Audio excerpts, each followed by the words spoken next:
नमस्कार, मी सुप्रिया. साम संजीवनीमध्ये तुम्हा सर्वांचं मनापासून स्वागत. आज आपल्या सोबत आहेत वैद्य समीर गोविंद जमदग्नी.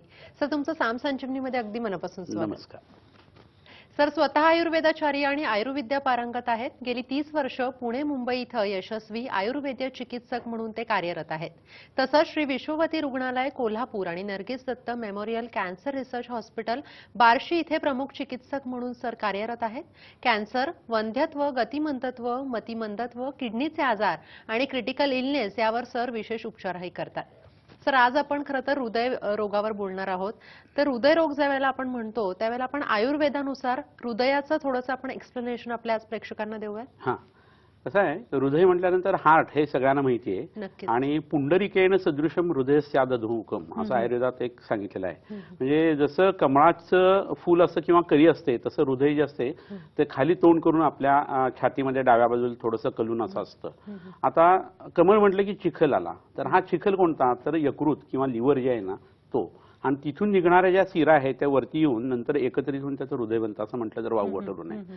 त्या हिशोबाने ही कमळाची जी उपमा दिलेली आहे किंवा त्याच्या कळीची उपमा दिली आहे ती खूप महत्वाची आहे. पण ह्याच्यापेक्षा एक वेगळा प्रच्छन्न भाग जो आहे तो आयुर्वेदामध्ये आपण हृदयाच्या ठिकाणी बघणं गरजेचं आहे. हल्ली कसं होतं की स्पेशालिस्ट डॉक्टर असल्या कारणानं तेवढं म्हणजे तेवढंच फक्त बघत असतात, तर आयुर्वेदामध्ये असं चालत नाही.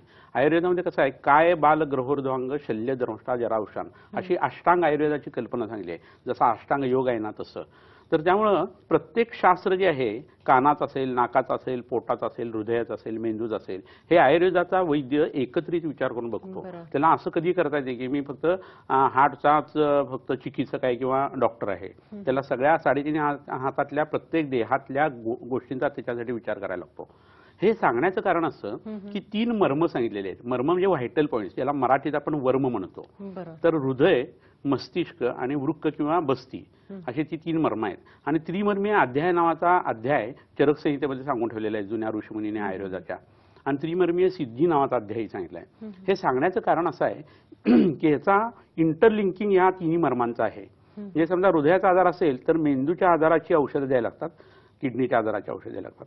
वृक्काचा आजार झाला तर हृदयाची औषधं द्यायला लागतात, मस्तिष्काची द्यायला लागतात. आणि मस्तिष्काचा आजार झाला तर हृदयाची आणि वृक्काची औषधं द्यायला लागतात. म्हणजे हृदरोग असं म्हटल्यानंतर तुम्ही फक्त हृदयाचा आता विचार करून चालणार नाही. आणि त्या हिशोबाने हे पुढचं 1 तासाचं जे लेक्चर आहे ते आपण बघायला पाहिजे. तर ज्यांना हृदयाचा त्रास आहे अशा लोकांनी मेंदूची आणि वृक्काची औषधं वैद्याकडनं मागून घ्यावीत, किंवा वैद्य असेल तर तो हे करणारच आहे. तर तुमच्या हृदयाचं लोड कमी होतं आणि हृदरोग लवकर बरा होतो. हे लक्षात येणं गरजेचं आहे. हृदरोगामध्ये ह्या गोष्टीचा विचार आयुर्वेद अनन्यसाधारणपणे करतो. बरोबर. सर, आयुर्वेदामध्ये हृदयाचा काही वेगळा विचार होतो?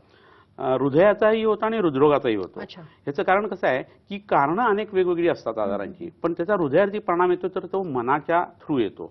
मनाचं स्थान जे आहे ते हृदय म्हणून सांगितलेलं आहे. म्हणजे कोणत्या गोष्टीची भीती वाटली तर आपलं हृदय धडधडतं, यकृत उडत नाही, मेंदू उडत नाही.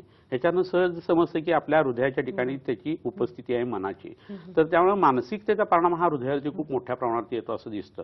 त्यामुळे मनाने शरीराचं वागणूक जे आहे त्यात कोणत्या वेगांचं धारण करावं, म्हणजे थांबून ठेवावे, त्याच्यात मनोवेग जे आहे ते सांगितलेले आहेत. हे काम, क्रोध, लोभ, मोह, मत्सर हे अभिव्यक्त करू नयेत आणि ते दाबून धरावेत आणि विसर्जित करावेत आतल्यात. तर मग हृदयाशी संबंधित आजार हे कमी होतात. पण लोक उलट करतात, ते एक्सप्रेस जास्ती करतात आणि शरीराचे जे वेगवेगळे वेग आहेत, म्हणजे शौचाला लागले तर जात नाहीत, लघवी झाली तर अडवून धरतायत, ह्यामुळे जास्ती आजारपण येत असतात. तर हा विचार जो आहे तो हृदयाच्या हिशोबाने खूप महत्वाचा आहे. बरोबर. सर, हृदयाच्या रचनेच्या दृष्टिकोनातून खरं तर आयुर्वेद शास्त्राने काही वेगळा विचार केला? आता जसं म्हटलं तसं तो त्रिमर्मांचा जो विचार सांगितला तो आहे. हृदयाला 4 कप्पे आहेत, त्याच्यात कंजनाइटला अॅनोमोज काही येऊ शकतात किंवा त्याच्यामध्ये रक्तवाहिन्या ज्या आहेत त्याच्यामध्ये काही प्रॉब्लेम येतात, असे वेगवेगळे भाग धरलेले आहेत. पण तुम्ही एक अशी गोष्ट लक्षात घ्या की हृदय हे मर्म जे सांगितलं आहे आयुर्वेदाने ते शिरा मर्म म्हणून सांगितलेलं आहे. शिरा म्हणजे रक्तवाहिन्या असं मराठीत आपण म्हणू शकू. तर या रक्तवाहिन्यांची उत्पत्ती जी आहे ती 2 गोष्टीपासून धरलेली आहे. एक तर रक्तापासून धरली आहे, रसास्तन्यम ततो रक्तम असुर्या कंडरा शिरा असं एक सूत्र आहे संस्कृतमध्ये. या रक्तातून रक्तवाहिनी तयार होते. आणि दुसरं म्हणजे मेद आपल्या शरीरातला जो आहे तो जर कच्चा पचलेला असेल तर त्यापासून शिरा उत्पन्न होतात, मृदू पाक आम्ही त्याला म्हणतो. आणि खरं पाक झाला म्हणजे जास्ती पिकलं गेलं तर त्यातनं स्नायू तयार होतात, टेंडॉन्स वगैरे तयार होतात असं आयुर्वेदाचं म्हणणं आहे. म्हणजे एखाद्या माणसाला हृदयाशी संबंधित आजार झाला आहे आणि रक्तवाहिन्याशी संबंधित आजार झाला आहे तर त्याला रक्ताचा आणि मेदाचा विचार करून औषधं द्यायला लागतात. बरोबर. सर, आपण ज्यावेळेला सिरामर्म, ओज किंवा व्यानवायू, रसधातू आदींचा ज्या वेळेला आपण विचार करतो त्यावेळेला याचा चिकित्सेमध्ये कसा वापर होतो? कसं होतं, आता समजा वय वर्ष 40च्या पुढे चाललेलं आहे, तर मग शरीरात जे म्हातारपणाचे बदल येतात त्याच्यात त्वचा सुरकुतली जाणं, केस पांढरे ते काळ्याचे पांढरे होणं, आवाज बदलणं, पोटाच्या तक्रारी सुरू होणं, हाडं झिजणं, हे जसं होत असतं तसं रक्तवाहिन्यांच्या आतमध्ये मेद साचून नंतर त्याचं अस्थिधातूमध्ये किंवा हाडांच्या मध्ये रूपांतर व्हायला लागतं, ज्याला डॉक्टर लोक आर्टेरियोस्क्लेरोसिस असं म्हणतात. तर असं व्हायला लागल्यानंतर जर एखाद्या ठिकाणी ट्रॅफिक जॅम झाल्यानंतर आपण दुसऱ्या रस्त्याने जातो ना, तसं शरीर बायपास तयार करत असतं. कारण ह्या सिरामर्म असल्याने त्याच्यात ही सोय आहे. मेंदूमध्ये विलीस ऑफ सर्कल जे सांगितलेलं आहे त्याच्यात सर्कल ऑफ विली जे सांगितलं त्याच्यामध्ये ही गोष्ट नाही आहे. वृक्काच्या ठिकाणी ही गोष्ट होऊ शकत नाही. तिथे एकदा डॅमेज झालं की झालं आणि ते फेटल असू शकतं. पण हृदयाच्या ठिकाणी मात्र परमेश्वराने ही योजना केली आहे की रक्तवाहिन्या ब्लॉक व्हायला लागल्या तर दुसऱ्या रक्तवाहिन्या तयार होऊ शकतात आणि त्या हिशोबाने आता हे सिरामर्म जे म्हटलं ते खूप महत्त्वाचं आहे. म्हणून रक्तपाचक नावाचं एक औषध आहे ते पोटामध्ये देणं, मेदोपाचक असं संध्याकाळच्या देणं, असं जर केलं तर नवीन रक्तवाहिन्या तयार व्हायला लागतात. आणि त्यावेळी तुम्ही गाईच्या दुधासारखे पदार्थ घेतले, गाईचं चांगलं तूप जे आहे त्याचं औषध तयार करून घेतलं तर खूप चांगल्या पद्धतीने रक्तवाहिन्यांच्या मधले ब्लॉकही कमी येतात आणि नवीन रक्तवाहिन्या तयार होऊ शकतात. बरोबर. सर, ज्यावेळेला आपण हृदयविकार म्हणतो त्यावेळेला हार्ट अटॅक हे अगदी प्रामुख्याने येतच येतं. म्हणजे आपण कधीही कोणीही हृदयविकार म्हटलं की सर्वात पहिले प्रश्न येतो तो म्हणजे हार्ट अटॅकचा. बरोबर आहे. तर नेमका हा हार्ट अटॅक कशामुळे होतो? बरोबर आहे. आता कसं आहे, आयुर्वेदाच्या हिशोबाने जर विचार करायला लागलं तर कोणतीही रक्तवाहिनी फुटणं हा रक्तपित्त नावाचा आजार आहे. आणि तोंडातून नाकातोंडातून रक्त येणं हा एक प्रकार होऊ शकतो. दारू पिणाऱ्या लोकांना किंवा नॉनव्हेज खूप खाणाऱ्या लोकांना हा नंतर त्रास होऊ शकतो.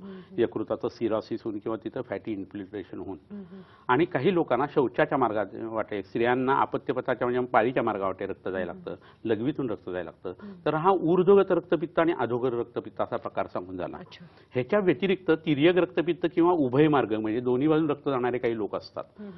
तर तिर्यक रक्तपित्त हा जो आता मी प्रकार सांगितला ना त्याच्यामध्ये हा हार्ट अटॅक येतो. म्हणजे शरीरामध्ये नख, केश, पुन्हा पुरीश, मूत्र आणि दंत हे सोडून जे जे अवयव आहेत तिथं त्वचा आहे आणि त्या त्वचेच्या ठिकाणी ज्या रक्तवाहिन्या आहेत त्या फुटल्या तर मग त्याला रक्तपित्त असं म्हटलं जातं. तर मग हृदयाची रक्तवाहिनी फुटली तर तो रक्तपित्त नावाचा आजार आहे. म्हणजे हार्ट अटॅक हा आयुर्वेदाने रक्तपित्त या अध्यायानी वर्णन केलेलं आहे. त्यासाठी एक अप्रतिम उपयोगी पडणारी वनस्पती जी आहे ती मी इथं आणलेली ती तुम्हाला दाखवतो. ही अर्जुन नावाची वनस्पती आहे आपल्या समोर. म्हणजे अर्जुनाची जी म्हणून नाव आहेत ना संस्कृत, ककूब किंवा सव्यसाची, पार्थ वगैरे, धनंजय, ती सगळी या वनस्पतीला आपल्या आयुर्वेदीय ग्रंथामध्ये दिली आहे. आता हे पान छोटं आहे पण मोठं पान असेल तर त्याच्या मागच्या बाजूला ही जी बाजू आहे तिथं दोन गाठी असतात छोट्याच्या, त्याच्यावर ही वनस्पती ओळखता येते. तर या वनस्पतीचं साल जी आहे किंवा खोड जे आहे ते उगाळून जर पोटामध्ये दिलं गेलं तर आता सांगितलं हा रक्तपित्त नावाचा जो आजार आहे तो कमी यायला सुरुवात होते आणि हार्ट अटॅक आलेल्या लोकांना ही वनस्पती हे नवसंजीवन देऊ शकते. तर यासाठी ही वनस्पती खूप उपयोगी पडू शकते. म्हणजे इतका खरं तर याचा फायदा होऊ शकतो. खूपच छान. सर, ज्या वेळेला हार्ट अटॅक येतो त्यावेळेला अनेक वेळेला खरं तर बोललं जातं की ब्लॉकेजेस आहेत पण नेमकं त्याच्या मागचं कारण काय ते आपल्याला खरं तर कळत नाही. कारण फक्त सांगितलं जातं आणि आपण औषधं घेतो. पण मग हे कशामुळे होतं? कसं आहे, खूप भीती आणि घाबरलेला असेल एखादा माणूस तर त्याला रक्तवाहिन्यांना स्पॅझम येऊन सुद्धा हा त्रास होऊ शकतो हार्ट अटॅकचा. आणि बऱ्याच जणांना रक्तवाहिनी फुटून हा त्रास होऊ शकतो किंवा ब्लॉक होऊन सुद्धा होऊ शकतो. तर खूप स्थूलपणा आहे त्याचं कारण आहे. मूळव्याधीसारखा त्रास होत नाही दुसरं कारण आहे. दारू नेहमी पिणारे लोक असतात किंवा आठवड्यातनं 3-4 वेळा पिणारे लोक असतात. नॉनव्हेज आणि चमचमीत खाणारे लोक असतात. तर या लोकांच्या शरीरातलं रक्त बिघडायला लागलं की असते असते त्यांच्या रक्तवाहिन्या या खराब व्हायला लागतात आणि रक्तवाहिन्या खराब व्हायला लागल्यानंतर हार्ट अटॅकची -2 डिग्रीची अवस्था त्यांची सुरू झालेली असते. आणि त्यातनं बाहेर पडण्यासाठी त्यांनी अन्नातले बदल करायला पाहिजेत. आयुर्वेदामध्ये यज्ञपुरुषी अध्याय म्हणून चरक संहितेमध्ये आहे त्याच्यात तर त्यांनी हे सांगूनच ठेवलंय की 40 नंतर प्रत्येक व्यक्तीने एकदा जेवावं, एकभुक्त राहावं आणि दुपारी एकदा जेवायचं, रात्री फक्त दूध प्यायचं गाईचं. तर एक वेळा जेवायची जी आपली शरीराची ताकद आहे ते शरीर आपल्या शरीरातल्या हृदयासारखे जे अवयव आहेत त्यांचं आरोग्य सुधारण्यासाठी वापरू शकतं. तर इतकी साधी गोष्ट सुद्धा आपण करू शकतो. सकाळी चालण्याचा व्यायाम आहे, अतिशय उत्कृष्ट आहे. तर तो केला गेला तर या हृदयाच्या संबंधाने ज्या घटना असतात त्या खूप चांगल्या पद्धतीने कमी करता येऊ शकतात. आणि मुख्य म्हणजे प्राणायाम आणि योगासनं करून मन शांत करणं हा जो प्रकार आहे तो लोकांनी करायला पाहिजे. तिथे एक घटना अशी घडते की प्राणायाम आणि योगासनं करत असताना लोक पहिले यम नियम आहेत हे विसरून जातात, एकदम प्राणायाम आणि योगासनं करतात. तर मग त्याचा तेवढा फायदा होत नाही. तर मग खोटं बोलायचं नाही, चोरी करायची नाही वगैरे छोट्या छोट्या ज्या गोष्टी आहेत त्या वेगवेगळ्या पद्धतीने माणूस करत असतो. आता हिंसा करत नसतो माणूस, कुठं जाऊन आपण धनुष्यबाणाने कोणता प्राणी मारतो का, नाही. पण मनाने हिंसा करणं ही सुद्धा हिंसा धरलेली आहे. दुसऱ्याविषयीचा द्वेष जो आहे ती सुद्धा हिंसा आहे. हे जर लक्षात घेतलं, हा छोटासा भाग, तर मग यम नियम करून तुम्ही आसनाने प्राणायाम करायला लागलात तर तुम्हाला हृदयाच्या आजारासाठी त्याचा फायदा होऊ शकतो. नक्कीच. आयुर्वेद शास्त्रानुसार जर आपण खरंच काही गोष्टी पाळल्या तर आपण हृदयरोगावर नक्कीच मात करू शकतो. या विषयावर आपल्याला अधिक चर्चा करायची आहे, मात्र इथे वेळ झाली एका छोट्याशा विश्रांतीची. तुम्ही कुठेही जाऊ नका, पाहत राहा साम संजीवनी.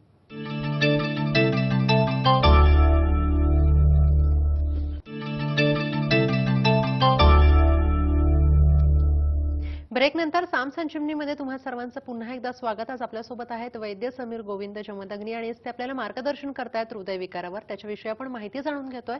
सर, आता आपण ब्रेकवर जाण्यापूर्वी जसं तुम्ही म्हणालात की काही निकष असतात, काही नियम असतात जे आपण खरं तर पाळले पाहिजे, जे आपण पाळत नाही. आणि आजकालचं जे आयुष्य झालंय ते इतकं आपण फास्ट झालेलं आहे आणि खूप जास्त मॉडर्न झालंय. आपण पाश्चिमात्य गोष्टी खूप आत्मसात करतोय, त्याच्यानुसार आपण जगायला लागलोय. मात्र जे आपल्या शास्त्रात दिलेलं आहे ते आपण फॉलो करत नाहीये. तर याच्यानुसार आपण कोणकोणते नियम साधारण पाळले पाहिजेत, किमान बेसिक नियम जे आपण पाळू शकतो? बरोबर आहे. कसं आहे, अंधानुकरण जे आपण इंग्रजांचं केले ना, त्याच्यात एक सगळ्यात महत्वाची गोष्ट अशी म्हणजे आत्ताचा जो शिष्टाचाराचा चहा आहे तो 250 वर्षावरी आपण कोण भारतीय चहा पित नव्हतो. पण गल्ली गल्लीमध्ये मोफत चहा वाटून आपल्या उरावरती चहा आता इंग्रज बसून गेलेले आहेत. आणि आता कोणी चहा दिला नाही तर चहा सुद्धा पाणी सुद्धा विचारलं नाही असं आपण म्हणतो आणि एक इश्यू करून ठेवतो. तर पूर्वी काय केलं जायचं, तर भाताची पेज ही घेतली जायची. आणि भाताची पेज जर घेतली ना तर स्थूलपणा जो आहे तो भाताने वाढतो. तर त्याचा अँटिडोट लगेच देवाने तिथे ठेवला आहे, ते म्हणजे भाताची पेज. केळ खाऊन त्रास व्हायला लागला तर केळीची साल खाल्ली की त्रास कमी होतो. अंड्याचा पिवळा बलक खाल्ला आणि त्रास व्हायला लागला तर पांढरा बलक आपण खाऊ शकतो. हे एकमेकांचे अँटिडोट निसर्गाने ठेवलेले आहेत. तर हे भाताची पेज जर सकाळी घेतली गेली वाडगभर, त्यात काही न टाकता, तर रक्तवाहिन्या मृदू राहतात. आणि जितक्या रक्तवाहिन्या चांगल्या तेवढं त्या माणसाचं आयुष्य चांगलं असतं. हृदयामध्ये ब्लॉकेजेस येत नाहीत, मेद वितळतो आणि लघवीला भरपूर छान होते आणि वृक्काचं आरोग्य जे आहे ते सुधारतं. आणि हे दोन्ही झालं की मेंदूही तल्लक राहतो. त्यामुळे 35 वर्षानंतर जी ब्रेन ॲटॉपी होऊन पॉवर ऑफ रिकलेक्शन कमी होते, स्मृती कमी होते, ते सुद्धा त्यांनी होत नाही. तर हा साधा प्रयोग तुम्ही करून बघावा 2 ते 3 महिने आणि भात पूर्णतः बंद करून बघावा, तरी हृदयाशी संबंधित आजार होणार नाहीयेत. एकदा जेवण झालं की शतपावली खाण्याची पद्धत असायची, तशी ती घातली गेली तर अन्न व्यवस्थित पचतं, गॅसेस पास आउट होऊन जातात आणि अन्न व्यवस्थित पचायला मदत होते. आणि नंतर डाव्या कुशीवरती 1-2 मिनिटं झोपायचं आहे. त्याला वामकुक्षी असा सुंदर संस्कृत शब्द आहे. पण लोक 2 मिनिटाच्या ऐवजी 2 तास करतात आणि त्यामुळे आरोग्य बिघडतं. तर हे साधे नियम आहेत. ह्याच्याबरोबर अन्न खात असताना फार गप्पा मारू नये, टीव्हीवरचे कार्यक्रम बघत हे या गोष्टी होऊ नयेत, खूप बडबड करू नये, हसणं खूप होऊ नये, अन्नामध्ये इन्व्हॉल्वमेंट पाहिजे. जे अन्न आहे ते चांगलं सात्विक अन्न पाहिजे. खाण्याच्या ह्या पद्धती त्यात उष्ण अन्न खायला पाहिजे. आजचं सकाळचं अन्न सकाळी आणि संध्याकाळचं संध्याकाळी. ओव्हरनाईट फूड जे आहे ते खाऊ नये, कारण त्यात तमोगुण वाढायला लागतो. तर असे साधे नियम आहेत. आणि आपण पोटासाठी जर सगळं करतो तर जेवण कसं करावं हे व्यवस्थित बघायला पाहिजे. जेवण्यासाठीचा वेळ जो आहे तो मगाशी आपण काही गोष्टी ज्या बोलत होतो त्यामध्ये एक महत्वाचा भाग राहिला की जेवायला 15 ते 20 मिनिटं लागली तरी काही हरकत नाही, पण अन्न चवून चवून खाल्लं जायला पाहिजे. 20 मिनिटानंतर पोटाचा इम्पल्स ब्रेनकडे जातो आणि मग पोट भरलेल्याची जाणीव उत्पन्न होते. जर तुम्ही 20 मिनिटं हळूहळू चावून खाल्लं तर तुम्हाला हृदयाशी संबंधित आजार उत्पन्न होऊ शकत नाही. पण होतं काही लोकांचं की वाघ मागं लागल्यासारखं जेवतात आणि 20 मिनिटांमध्ये खूप खाल्लं जातं आणि त्यामुळे मधुमेह आणि हृदरोग हे 2 आजार जे आहेत त्याला आपण बळी पडू शकतो. बरं सर, आता आपण इतकं आहाराविषयी म्हणजे साधारण आहार कसा असावा असं खरं तर आपण बोललो, पण नेमका आहारामध्ये काय काय असावं हे देखील आपण थोडंसं सांगू. बरोबर आहे. आयुर्वेदामध्ये 3 पद्धतीची अन्नद्रव्य सांगितलेली आहेत. काही दोष प्रकोप करणारी म्हणजे वात पित्त कफ वाढवणारी असतात, काही जी असतात ते दोषांना आहे तिथं ठेवणारी अशी असतात, आणि काही धातू प्रदूषण म्हणजे शरीरातल्या रस रक्त मांसमध्ये हे बिघडवणारे असतात. तर असं अन्न कोणतं की जे माणसाला सगळ्या हिशोबाने उपयोगी पडतं.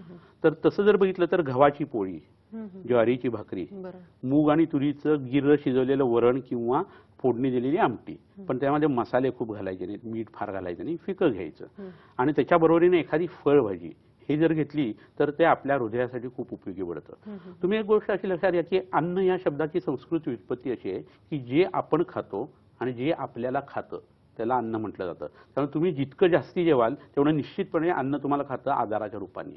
म्हणजे नेहमी खाणं जे आहे ते माफक असायला पाहिजे. पोटामध्ये वायूच्या संचरणासाठी काही जागा शिल्लक राहायला पाहिजे. आपण इतकं जेवतो की आकंठ पान किंवा आकंठ जेवण जे आहे ना तसं होतं आणि त्याने वेगवेगळी आजारपणं येतात. तर एवढे अन्नाचे प्रकार जे आहेत ते लक्षात ठेवले तरी पुरेसे आहेत. बरं.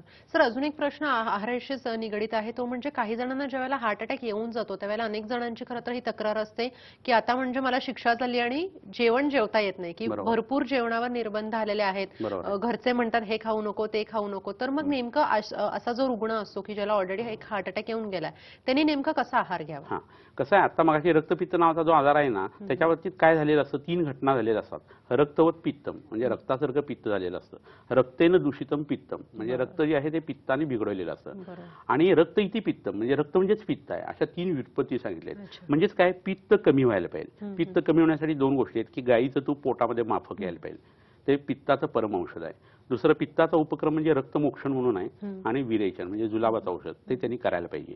आणि हे करत असताना ज्या गोष्टीमुळे पित्त वाढणार नाही, ज्या गोष्टीमुळे रक्त खराब होणार नाही आणि मेद खराब होणार नाही, असं अन्न पोटात घ्यायला पाहिजे. तर वन्स इन लिहून कधीतरी त्यांनी काही एखादी गोष्ट खाल्ली म्हणून बिघडणार नाही, सणासुदीला काही बिघडत नाही, परंतु त्याचा अतिरेक होऊ नये, अवेळी ते खाल्लं जाऊ नये, आणि इतर वेळेला पथ्याने राहणं हे गरजेचं आहे. आपण कोणती किंमत मोजलेली आहे हे आधी बघणं गरजेचं आहे. आणि ती का मोजली आहे, तर आपण चुकीच्या पद्धतीने खाणं पिणं वागणं केलंय, त्याचं ते वाईट कर्तृत्व आहे, ते आता पणाला लागून तो आजार झालेला आहे. तर तो उलटा फिरवायचा असेल तर खाणं पिणं हे वागणं हे दुरुस्त व्हायला पाहिजे. असं लक्षात घ्या की आजार हा आकाशातून पडत नाही, तो आपल्या खाण्यापिण्याच्या चुकीनेच होत असतो, वागण्याच्या चुकीनेच होत असतो. तर आजार बरा व्हायचा असेल आणि तब्येत चांगली राहायची असेल तर तुम्ही ते उलटं घड्याळ फिरवायचं असेल तर तुम्हाला अन्नावरती लक्ष देणं हे गरजेचं आहे. फक्त याच्यासाठी घरच्या लोकांनी काहीतरी कंपल्शन करावं असं करू नये. जवळच्या वैद्याकडे जावं, तब्येत तपासावी, प्रत्येकाचे पदार्थ वेगळे असतात, मग भाजी वगैरे सगळ्या डाळी वगैरे विचारून घ्याव्यात आणि त्यातलं अन्न त्या माणसाला करून द्यावं. बरोबर. सर, काही वर्षांपूर्वी खरं तर ज्यावेळेला हार्ट अटॅक यायचा त्यावेळेला ते वय फार पुढचं होतं, म्हणजे साधारण एक 50 नंतर 60 नंतर एक साधारण ते वय होतं. मात्र आता आपण पाहतोय की 30च्या आतमध्ये किंवा 20च्या आतमध्येच मुलांना हार्ट अटॅक येतात, की अनेक वेळेला आपण पाहतो की याचा मृत्यू झाला कारण त्याला हार्ट अटॅक आला. पण खरं तर म्हणजे हे इतकं वय का, म्हणजे इतकं मागे का आलं हे वय? याचं कारण म्हणजे स्ट्रेस, टेन्शन आणि एन्झायटी खूप आहे. 8 वर्षाचं मूल झाल्यानंतर ते गुरुगृही जावं आणि तिथं 25 वर्षापर्यंत राहून त्यांनी शिक्षण पूर्ण करावे, ही आपली हिंदू संस्कृती आहे.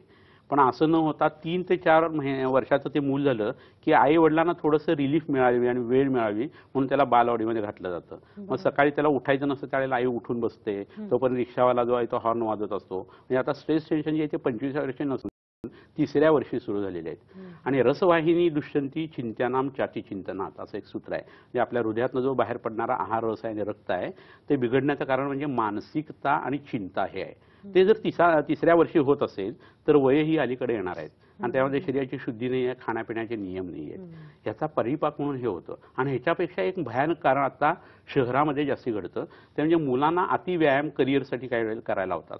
तर 16 वर्षापर्यंत वय हे बाल वय धरलेलं आहे, आणि त्याच्यानंतर व्यायाम जो आहे तो वाढला तरी बिघडत नाही. पण 16 वर्षाच्या आत जिम्नॅस्टिक्स करताना किंवा कुंफू जुडो कराटे खेळत असताना, तायकोंडो करत असताना किंवा कथक वगैरे करत असताना जे अति एक्सेसिव्ह एक्सरसाइज होतो ना, त्याचा परिणाम आपल्या हृदयावरती येत असतो. सर, आयुर्वेद शास्त्रानुसार हृदयरोगाचे काही प्रकार आहेत ना.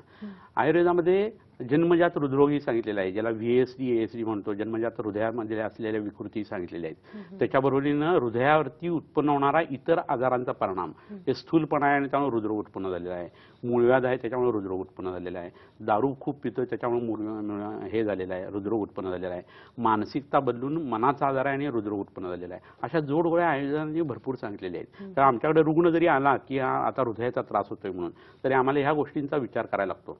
आणि म्हणून चिकित्सक याचा अर्थच असा आहे की खूप प्रश्न विचारून भंडावून सोडायचं त्या माणसाला आणि मग निदान करायचं. चिकित्सक ही मराठीमध्ये शिवी आहे, पण आमचं ते बिरुद आहे आणि ते वापरून आम्ही खरं म्हणजे ट्रीटमेंट करत असतो. तर हा सगळा प्रकार जसा सांगितलेला आहे तसा कृमिज हृदरोग म्हणून एक वेगळा प्रकार सांगितलेला आहे. बऱ्याच लोकांना दही खूप खायची सवय असते, तीळ खायची सवय असते, उडीद खायची सवय असते, आणि त्यातून परिणाम म्हणून शरीरातला रसधातू खराब होतो आणि हृदयाच्या ठिकाणी अक्षरशः कृमी उत्पन्न होतात. तर हे कृमी म्हणजे दिसणारे नेकेड आयनी दिसतील असं नाही आहे, सूक्ष्म रक्तज कृमी आणि मलज कृमी सांगितलेले आहेत, त्याच्यानुसार तो हृदरोग होतो आणि त्याची वेगळी औषधं द्यायला लागतात. तर असे आयुर्वेदाने वेगवेगळे प्रकार हृदरोगाचे सांगितलेले आहेत. बरोबर. सर, अनुषंगिक असे काही आजार तुम्ही सांगू शकता? आता आपण जसं बघितलं ना की हृदरोग असं म्हटल्यानंतर त्या शरीरामध्ये हृदयाचा फक्त आजार असं खूप कमी वेळा होतं. दुसऱ्या गोष्टीचा परिणाम हृदयावरती होणं ही प्रक्रिया जी आहे ना ती जास्ती होते. म्हणजे बऱ्याच लोकांना आम्लपित्त असतं, आम्लपित्त जिरतं, रक्त खराब होतं, रक्तवाहिन्या खराब होतात आणि हृदरोगाचा झटका येतो. तर तिथं आम्लपित्त हे मूळ कारण आहे. तुम्ही हृदयाची किती औषध दिली तर तो पेशंट मग बरा होणार नाहीये. मग त्यासाठी त्याचं आम्लपित्त जिरवणं आणि ते बरं करणं हे गरजेचं असतं. बऱ्याच जणांना शौचाच्या मार्गामध्ये ज्या वेळेला मूळव्याधीचे कोंब येतात तर अपानवायू जो आहे तो खराब होतो आणि त्याचा हृदयावरती धक्का लागतो व्यानवायूवरती आणि मग हृदयाचे आजार होतात. तर तिथं हृदयाचा जरी रुग्ण असला तरी त्याला शौचाच्या मार्गामध्ये कोंब नाही येत नाही हे बघायला लागतं. तसंच बऱ्याच जणांना फायब्रॉइड्स असतात, गर्भाशय काढलेलं असतं किंवा काही जणांना थायरॉइडचा त्रास असतो, काही जणांना खूप व्यायाम करायची सवय असते, त्यांनी हृदयाचा आकार वाढलेला असतो, कार्डिओमेगॅली म्हणतात तसं. तर ह्या सगळ्या गोष्टी ज्या आहेत त्या ॲसोसिएटेड असतात आणि त्या मूळ आजाराची ट्रीटमेंट केल्याशिवाय म्हणजे नळ चालू आहे, बादली खाली भरती आहे तर नुसती बादली ओतत बसून काय उपयोग नाहीये. वरनं नळ जर पडत असेल तर मग त्याचा काय उपयोग नाहीये. नळ बंद करायला पाहिजे आणि मग बादलीतलं पाणी काढल्यानंतर जशी बादली मोकळी होणार आहे तसं हृदयाची ट्रीटमेंट करत असताना पहिले हा ॲसोसिएटेड आजार बरा करायला लागणार आहे. नक्कीच. खरं तर हृदयरोगावर आपल्याला अधिक चर्चा करायची आहे, मात्र इथे वेळ झाली एका छोट्याशा ब्रेकची. तुम्ही कुठेही जाऊ नका, पाहत राहा साम संजीवनी.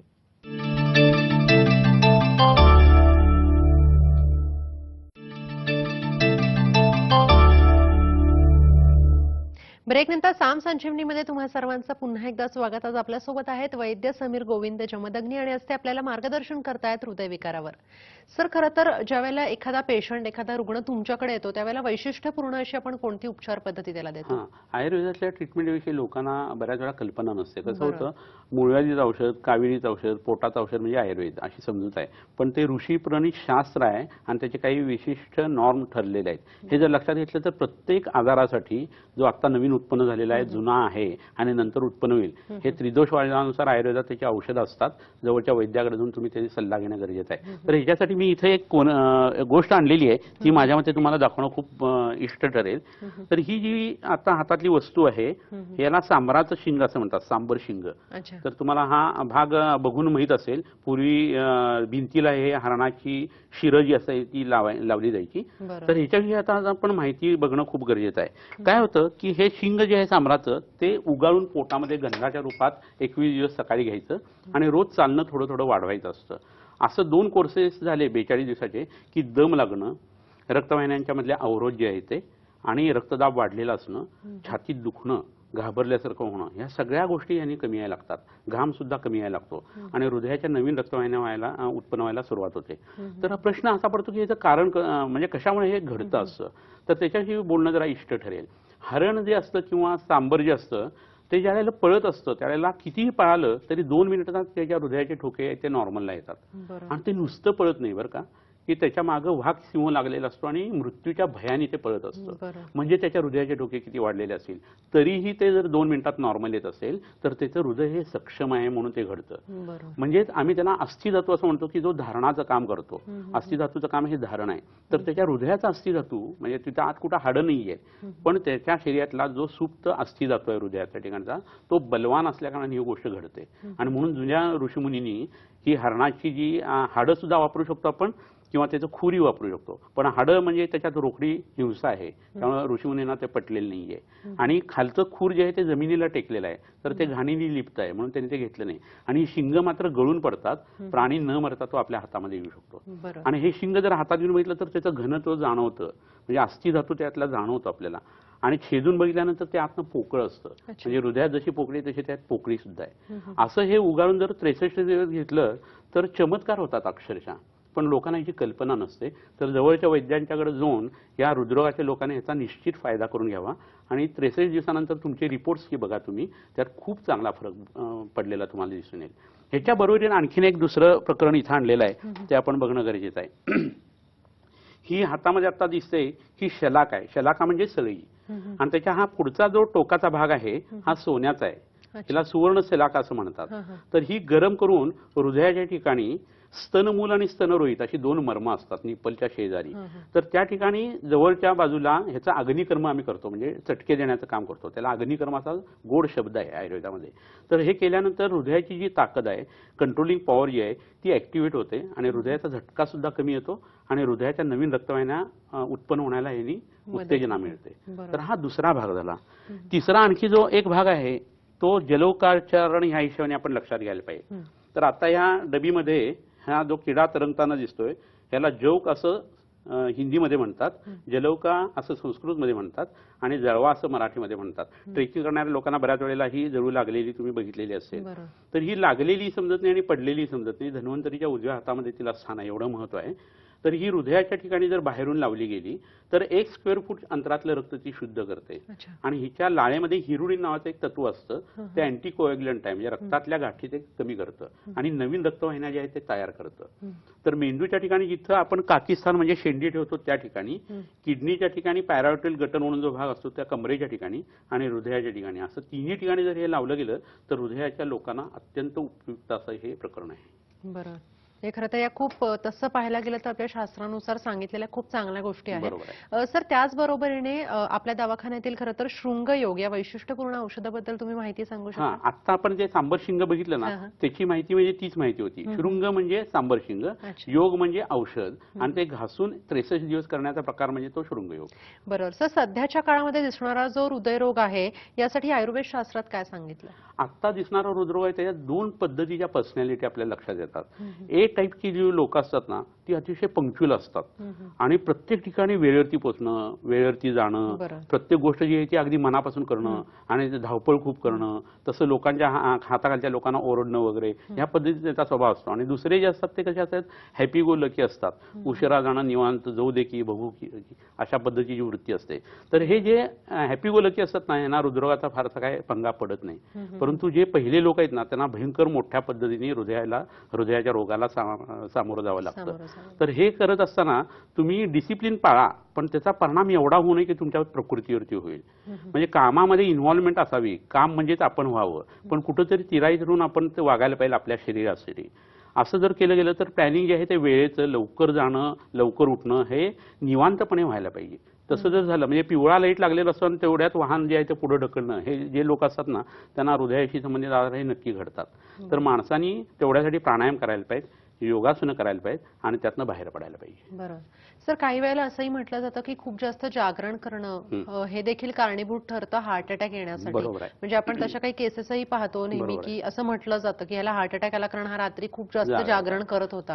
तर हे त्याचं कारण असू शकतं? अगदी नक्की असू शकतं. कसं होतं, कंपाऊंड लीज म्हणजे संयुक्त पर्ण असलेल्या ज्या वनस्पती आहेत, म्हणजे चिंचेचं झाड सगळ्यांना माहीत असलेलं, त्याची पानं जेव्हा मिटतात ना तर ती वेळ जर बघितली तर तिन्ही सांजा झाल्या, सूर्यास्त झाला की लगेच 15 मिनिटात ती मिटतात पानं. त्यावेळेला माणसाने झोपायची वेळ आहे आणि ती जर बघितलं तर साधारण 7:30 पावणे 8च्या दरम्यान ती पानं पूर्ण मिटलेली असतात आणि तेव्हापासून 3:30 पर्यंत झोपायचं असतं. पण आता लोक झोपतातच 3:30 वाजता, अशी परिस्थिती आहे. म्हणजे जे ब्राह्ममुहूर्त ज्याला म्हटलंय रामप्रहर, त्यावेळेला लोक झोपतात आणि इतर वेळ खाणं पिणं चुकीचं होत असतं. तर याच्यामुळे काय होतं, रात्री जागरण केल्यामुळं वात आणि पित्त वाढत असतात.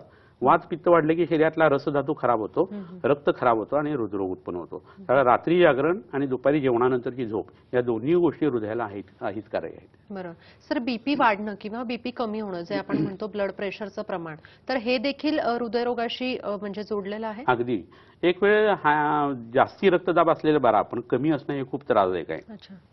कारण मोठ्या मोठ्या अवयवांना जर रक्तप्रवाह पुरलाच नाही तर ते अवयव लगेच बंद करू शकतात आणि 2-2 मिनिटात त्या रक्तप्रवाह कमी झाल्या कारणाने की अन्न न मिळाल्या कारणाने मेंदूचं टिश्यू एकदा बिघडलं की बिघडलं आणि ते इरिव्हर्सिबल होतं. त्या हिशोबाने लो बीपी हे जास्ती घातक आहे आणि त्यासाठी मगाशी दाखवलेली जी वनस्पती आहे अर्जुन, ती वापरणं किंवा त्याचा क्षीरपाक म्हणजे दुधामध्ये शिजवलेलं औषध वापरणं हे गरजेचं आहे. आणि रक्तदाब जास्ती वाढण्याचं कारण जे आहे त्याच्यात मानसिकता जास्ती असते, अनुवंशिकता जास्ती असते, वजन जास्ती असणं हा भाग असतो, व्यायामाचा अभाव असतो किंवा मधुमेह असल्याकारणाने रक्त असतं ते ठीक झालेलं असतं, पाणी खूप पिण्याची सवय असते, लघवीचा वेग, संडासाचा वेग अडवण्याची बऱ्याच लोकांना सवय असते.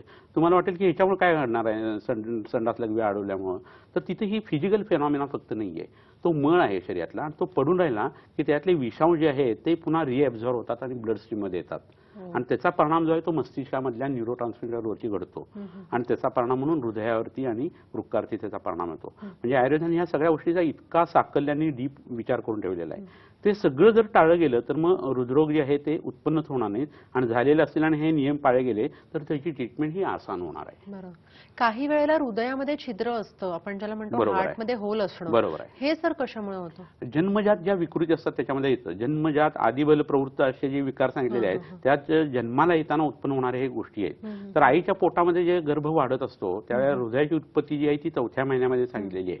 पण त्याच्या आधी त्याचे जे भाग तयार होणं ही प्रक्रिया ही वायूमुळे घडत असते. म्हणजे पृथ्वी संहती, आप हा क्लेदयती आणि आकाशम विवर्जयती, वायू विभजती असं वायूचं काम सांगितलेलं आहे. कर्ता गर्भाकृतीन म्हणजे गर्भाचा आकार तयार करण्याची प्रवृत्ती जी आहे ती वाताची आहे. तर हे जे दोष आहेत ते जर आईच्या पोटामध्ये बाळ तयार होत असताना बिघडलेलं असतील, मग तो पुरुषामध्ये दोष असेल बीजदोष किंवा स्त्रीमध्ये असेल किंवा खाण्यापिण्याच्या गोष्टीमध्ये असेल किंवा आत्मज भाव जे सांगितले ते खराब आलेले असतील, सत्वज भाव आहेत ते खराब असतील तर त्याचा परिणाम म्हणून काय होतं, हे 3 दोष जे आहेत वात पित्त कफ हे बिघडतात. वियोनी विकृताकारा जयंते विकृत ही मलई असं एक सूत्र आहे. म्हणजे विकृत पद्धतीचा गर्भ तयार होणं कोणत्याही पद्धतीने हे त्या वाताच्या विकृतीमुळे, पित्ताच्या विकृतीमुळे आणि कफाच्या विकृतीमुळे असतं. तर हा जो आजार आहे तो बरा करण्यासाठी खूप चांगली औषधं असतात आयुर्वेदामध्ये आणि प्रत्येक वेळेला ऑपरेशनची गरज पडते असं नाहीये.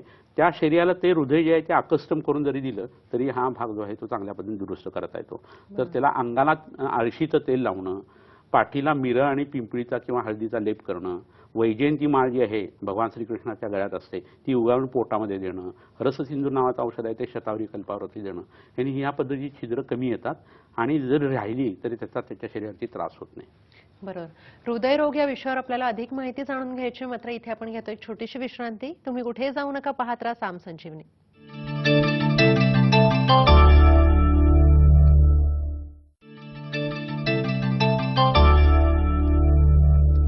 ब्रेकनंतर साम संजीवनीमध्ये तुम्हा सर्वांचं पुन्हा एकदा स्वागत. आपल्यासोबत आहेत वैद्य समीर गोविंद जमदग्नी आणि असते आपल्याला मार्गदर्शन करतायत हृदयरोगावर. सर, पण इतकी कारणं खरं तर जाणून घेतली हृदयरोगाची किंवा हार्ट अटॅकची जी काही असतात, पण याच्या व्यतिरिक्त अजून काय कारणं कारणीभूत ठरू शकतात? कसं होतं, खूप स्ट्रेस, टेन्शन, एन्झायटी हा महत्त्वाचा फॅक्टर आहे. खूप सतत भीतीच्या छायेमध्ये राहणं हा एक प्रकार असू शकतो. ओव्हर अँबिशियस जे असतात ना लोक त्याच्यामध्ये हा प्रकार खूप मोठ्या प्रमाणात होतो. आणि काही गोष्टींना काही लोक मॅड असतात. म्हणजे दही खाऊ नका असं सांगितलं तर लोकांना एकदम अंगारची अक्षरशः काटा येतो की हे काय सांगतायत म्हणून. पण दही हा पदार्थ असा आहे की तो फोडणी देऊन खाऊ नये, रात्री खाऊ नये, खूप खाऊ नये, उन्हाळ्यामध्ये खाऊ नये आणि नेमकं लोक तेच करतात. मग त्याच्याबरोबर जर एखादा पदार्थ आणखी वाईट गेला मिरचीसारखा किंवा नॉनव्हेज सारखा तर ते हृदयामध्ये अभिछंद उत्पन्न करणारं प्रकरण आहे. अभिछंद म्हणजे कोणतीही पोकळी आहे तर त्याच्यातला चिकटा, कोणताही पदार्थ जो आहे तो चिकटा ज्यावेळेला उत्पन्न करतो आणि आतनं लिप्त व्हायला लागतो त्यावेळेला हृदयाच्या रक्तवाहिन्याशी संबंधित प्रॉब्लेम यायला लागतात. तर हे दही खूप घातक आहे हृदयाच्या हिशोबाने आयुर्वेदात सांगितले. त्याच्या जेवढ्याला तेवढं तुम्ही पाणी घातलाय आणि मथनीने किंवा रवीने घुसळलेलं आणि तुम्ही प्यालात तर त्याचे गुणधर्म बदलतात. तुम्हाला असं वाटेल की एवढं कसं आहे लगेच गुण बदलतात, तर घुसळणं हा संस्कार आहे आणि संस्कारही विशेष गुणांतरानं उच्चते असं म्हटलेलं आहे. त्यामुळे दह्याचं रूपांतर ताकात होतं, द्रव्य बदललं की त्याचे गुणधर्म बदलतात. तर नुसतं दही खाण्याच्या ऐवजी तुम्ही हे करायला पाहिजे. आणि अगदीच तुम्ही जर खाताय तर आधी तुम्ही मनावरती कंट्रोल ठेवायलाच पाहिजे. कारण तुम्हाला तो शरीराला काही समजत नाही. तुम्ही पंतप्रधान असा, नाहीतर आणखी ऍक्ट्रेस असा, नाहीतर काय वाटेल ते असा, तुम्ही चुका केल्या की तुम्हाला त्याचा टोला बसणारच. आणि ते हे लक्षात जर घेतलं तर तुम्ही दही खायचं असेल तर अगदीच खायचं झालं तर तुरीची डाळ त्याच्यावर असायलाच पाहिजे. म्हणजे मूग, तुरीची किंवा मुगाचं वरण, आवळकाठी चूर्ण जे आहे ते तरी खायला पाहिजे. आणि ऍटलिस्ट रात्री तरी कृपा करून दही खाऊ नये. कारण असं तुम्ही निरंतर करायला लागलात तर शरीर 15 वर्ष वाट बघेल, पण 16व्या वर्षी असा त्रास होईल की त्यातनं तुम्ही बाहेर पडणं अवघड होऊन जाईल. तर अन्नपदार्थ हे असे दुधारी शस्त्र आहे, ते औषध म्हणून वापरता येऊ शकतं. सर्दी झालेल्या माणसाला मिऱ्यावर दही दिलं तर सर्दी जाते सुद्धा, पण सर्दी जाण्यासाठी त्याचा उपयोग आहे. एन्जॉय करण्यासाठी दही जे खाल्लं जातं ते खूप त्रासदायक होऊ शकतं. बरोबर. सर, स्त्रियांच्या बाबतीत आणि लहान मुलांच्या बाबतीत नेमकी आपण हृदयरोग जर आपण म्हटलं तर आपण कोणती काळजी घेतली पाहिजे? कारण आता जे आपण वय बघतोय की स्त्रिया स्वतःकडे दुर्लक्ष करतायत, पण ते वय थोडंसं अलीकडे आलंय. रादर लहान मुलांचं आपण पाहिलं तर तेही वय फार लहान वयामध्ये आजकाल हृदयरोग हे जास्त आपल्याला वाढताना दिसतात. आपण कोणती काळजी घेतली? स्त्रियांच्या बाबतीत काय होतं की पाळीचे नियम त्यांनी पाळणं गरजेचं आहे. कारण गर्भाशयातनं जखमी असतं तर त्यावेळेला कोरडं अन्न खायला पाहिजे. मातीच्या पराळातून स्वच्छ अशा चिनी मातीच्या भांड्यातून अन्न खायला पाहिजे. झोपणं जे आहे ते गादीवरती न होता चटईवरती झोपलं जायला पाहिजे. यावेळेला 4 दिवस अंगारती रजस्राव होत असतो त्यावेळेला.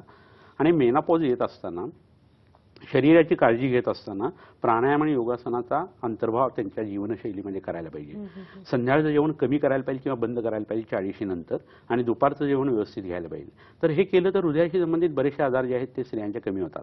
स्त्रियांना आधीच अधोगुरुत्व असतं, म्हणजे कमरेचा भाग हा जाड असतो, आणि पाळी कमी व्हायला लागली आणि रसधातू शरीरातला कमी व्हायला लागला की त्याचा परिणाम म्हणून शरीरातला वात वाढायला लागतो.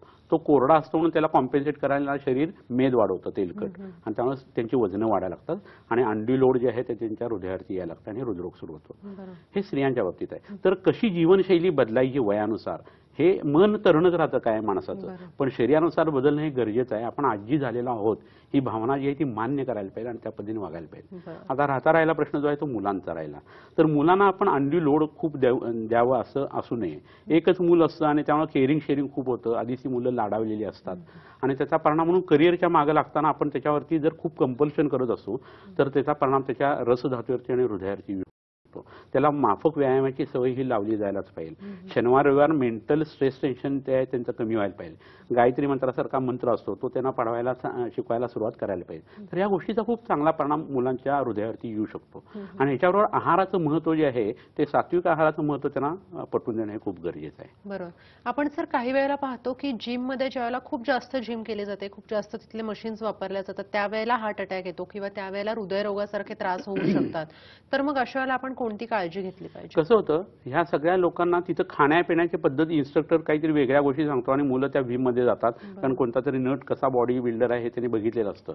तर त्याची बॉडी चांगली आहे म्हणजे त्याचं मन चांगलं आहे किंवा त्याला इतर आजार नाहीत असं काही नाही. काय भुलला अशी वरली या रंग असं ते असू शकतं. तर ते खोटं आहे हे जग, हे सांगितलं जायला पाहिजे. ते एडिट करून दाखवलं जातं हेही समजायला पाहिजे. आणि हे झाल्यानंतर मग व्यायाम जो आहे तो भारतीय व्यायाम जे आहेत, हे जोर काढणं, बैठका काढणं, सूर्यनमस्कार घालणं, दोरीवरच्या उड्या घालणं किंवा कबड्डीसारखे हुतुतूसारखे खेळ करणं, हे जे आहे ना तेही महत्वाचं आहे. पण इथं मसल्स खूप तयार होतात असं नसल्या कारणाने हे मागं पडत चाललेले प्रकार आहेत. पण ते होणं हे गरजेचं आहे. आणि त्यावर खाणं पिणं जे आहे ते उत्तम पद्धतीने व्हायला पाहिजे. तर या मुलांना हृदयाशी संबंधित त्रासच होऊ नये, या स्त्रियांना हृदयाशी संबंधित त्रास होऊ नये म्हणून एक वनस्पती आणलेली आहे मी, ती तुम्हाला दाखवतो. तर ही एक वनस्पती आहे, हिला पुष्कर मूळ असं म्हणतात. कोष्ठ असं याचं नाव आहे, सुगंधी द्रव्य आहे आणि हिला सासुरिया लप्पा असं इथं लॅटिन नेम आहे. ह्याच्यात सासुरी नावाचं एक तत्व असतं आणि हे हृदयाच्या रक्तवाहिन्या विस्फारित करतं. बाला नावाची दुसरी एक वनस्पती आहे, त्याचंही मूळ असंच काम करतं. तर ज्यांना हार्ट अटॅक आलेला आहे अशा लोकांनी हे फक्त सबलिंग्वल जिभेच्या खाली टाकलं ना तर सॉर्बिटेटचा जसा परिणाम येतो इतका चांगला ह्या वनस्पतीचा परिणाम येतो. तर ह्या पद्धतीची चूर्ण जी आहे ती स्त्रियांनी 35 वर्षानंतर घ्यायला पाहिजेत. आणि लहान मुलांना जेव्हा आपण एक्सेसिव्ह काहीतरी एक्झर्शन करायला होतो तेव्हा दुधाबरोबर हे औषध जायला पाहिजे. कॉम्प्लॉन, बूस्ट, बोर्नव्हिटा असे पदार्थ घेतले जातात अति चिकट आणि कफ करणारे. तर त्याच्याऐवजी या वनस्पतींची चूर्ण जी आहे ती साखरेमधनं तुम्ही वापरू शकता. त्याचाही सुगंध आणि परिणाम तितकाच चांगला येतो आणि हे वापरणं गरजेचं आहे लहान मुलांना आणि स्त्रियांना. बरोबर. सर, ज्यावेळेला रक्तदाब वाढतो किंवा हार्ट अटॅक येतो किंवा मग डाव्या हातामध्ये दुखायला लागतं, तर या सगळ्याचा खरं तर आयुर्वेद शास्त्र काय विचार करतं? तर हृदरोग हा जो आहे तो रक्तपित्ताच्या हिशोबाने आपण मगाशी बघितला. आणि छाती दुखतंय असं म्हटल्यानंतर आपण जे विचार करतो त्यामध्ये अजीर्णाचा विचार आपण कधीच करत नाही.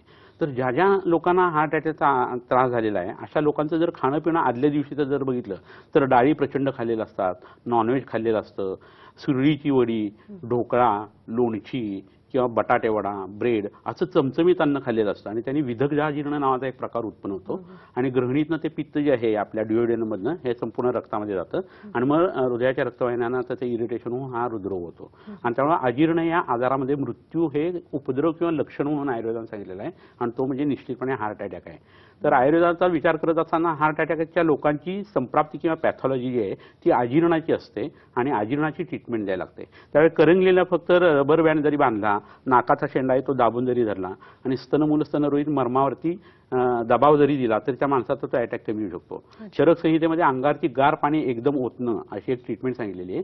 तर त्वचा जी आहे ती सगळी आकुंचित होते त्यावेळेला आणि घर्मग्रंथींचं 20 लाख घर्मग्रंथींचं काम जे आहे ते इंट्रोवर्टेड झाल्या कारणाने काय व्हायला लागतं, तर रक्ताचा प्रवाह जो आहे तो हृदयाकडे जायला लागतो आणि हृदयाला जे इनसफिशियन्सी रक्ताची झाली ती बरी होऊ शकते. त्यातनं ऑक्सिजन जो आहे तो त्वचेवाटी जो बाहेर पडणार आहे तो सुद्धा आतमध्ये होतो, रक्त शुद्ध होतं आणि हार्ट अटॅकमधनं माणूस बाहेर येऊ शकतो. बरोबर.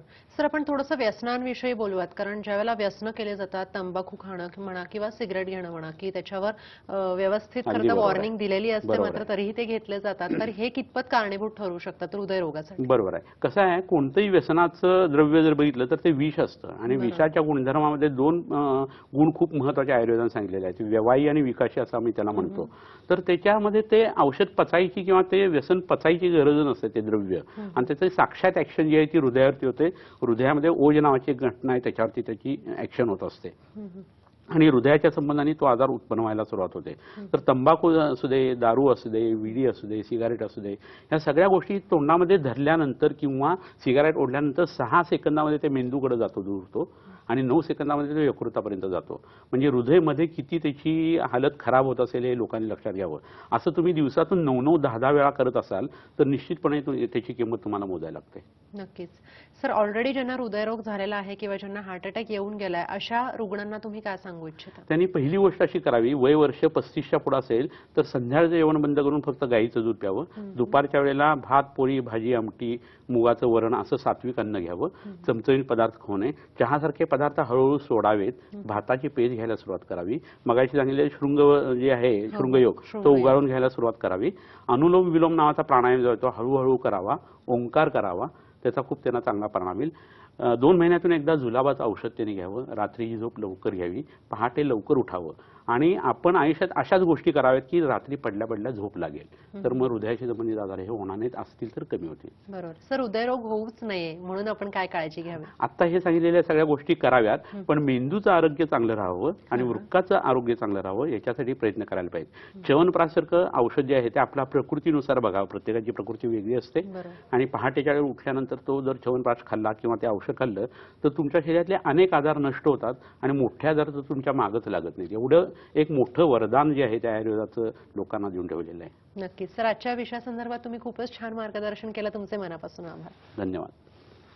वैद्य समीर गोविंद जमदग्नी यांनी आज हृदयरोगावर आपल्याला खूपच छान आणि मौल्यवान असं मार्गदर्शन केलेलं आहे. आजच्या या भागामध्ये आपण इथेच थांबतोय. आपण पुन्हा भेटणार आहोत एका नव्या विषयासह. तोपर्यंत नमस्कार.